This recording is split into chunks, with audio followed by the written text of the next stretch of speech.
పార్టీలు అన్నప్పుడు వాళ్ళను వీళ్ళు తిట్టుడు వీళ్ళను వాళ్ళు తిట్టుడు కామన్. కానీ బీజేపీ పార్టీ కార్యకర్తలు ఉత్త ఊకునేటోళ్ళు కాదు కదా.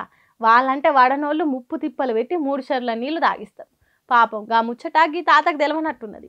మోడీ సారు దేశాన్ని వాలిస్తున్న తీరు మీద ఈ తాతకు బాగా కోపం వచ్చినట్టున్నది. పుసుక్కున సోషల్ మీడియాలో మోడీ సార్ చీర కట్టుకున్న ఫోటోను పోస్ట్ చేసిందట. ఇంకేమున్నదిగో ఈ కార్యకర్తలు వచ్చి కాంగ్రెస్ పార్టీ తాతను దొరకబట్టి గీ తిరగ చీర కట్టిండ్రు. పాపం ఒంట్లో సత్తువ లేదాయ, అంతమందిని ఎదిరించే దమ్ము లేదాయ. అందుకే చీర చుడుతుంటే చూస్తున్నాడు తప్ప ఏం చేయలేకపోతున్నాడు. సరే ఒకటంటే ఇంకో పార్టీకి వడనప్పుడు మంచిని మెచ్చుకోవాలి, చెడుని విమర్శించాలి. కానీ చీరలు కట్టిన ఫోటోలు మోడీ సారి ఈ తాత పెట్టుడేంది? దాన్ని ఓడ్చుకోలేని వాళ్ళు 75 ఏళ్ళు ఉన్న ఈ తాతకు అనగబట్టి చీర కట్టుడేంది? జర తన ఈడుకున్న మర్యాదను ఇయ్యాలి కదా. అంతేకాదు అరగబెట్టి ఫోటోలకు ఫోజులు ఇచ్చుడేంది? గింత ఘోరంగా తయారైందిరా మీరంతా అన్నట్టు తిడుతున్నారు ఈ చీరగట్టుడు వీడియోను చూసిన దేశం పబ్లిక్.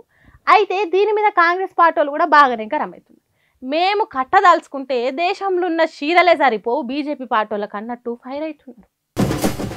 ఈడ జల్లనోడు ఇందురుల జల్లుతాడా అనే తట్టే ఉండేనట వెనకటెవలో. అచ్చం అట్లనే ఉన్నది కావచ్చు అని అంటుర్రు సీఎం రేవంత్ రెడ్డి బీఆర్ ఎన్నికలకు పోయిన ముచ్చట్లు.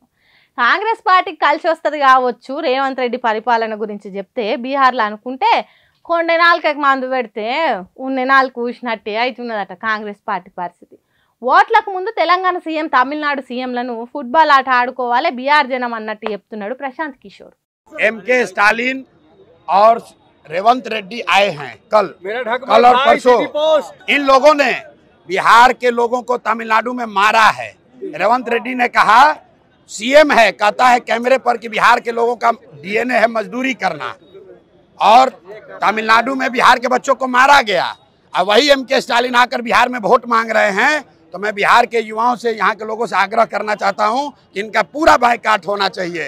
ये लोग तमिलनाडु में, कर्नाटक में, हरियाणा में बिहार के बच्चों को मार रहे हैं और यहाँ आकर वोट मांगता है, इसको एकदम बहिष्कार होना चाहिए। ఇన్నరా తెలంగాణ తమిళనాడు ముఖ్యమంత్రులు బీఆర్ జనాలు కూలోలు, వాళ్ళ డిఎన్ఏలనే దోపిడీ ఉంటుంది అన్నట్టు మాట్లాడిండ్రు. అట్లా మాట్లాడిన మన బీహార్ జాతి పబ్లిక్ను కించపరచుడే కాదు దొంగలు దోపిడిదారులు అన్నట్టు చేసిండ్రు. కాబట్టి అట్లా మాట్లాడిన వాళ్ళను వాళ్ళ పార్టీలను బీహార్ నుంచి బాయ్కాట్ చేయండ్రి, బీహార్ రాష్ట్రం నుంచి బయటికి ధర్మి కొట్టిండ్రు అన్నట్టు చెప్తున్నాడు ప్రశాంత్ కిషోర్. దీన్ని బట్టి చూస్తుంటే బీఆర్ ఎన్నికలలో మన సీఎం రేవంత్ రెడ్డి చేయబట్టే కాంగ్రెస్ పార్టీకి కలిసి వచ్చుడు కంటే ఖాళీ చచ్చుడేటట్టున్నది అంటుర్రు.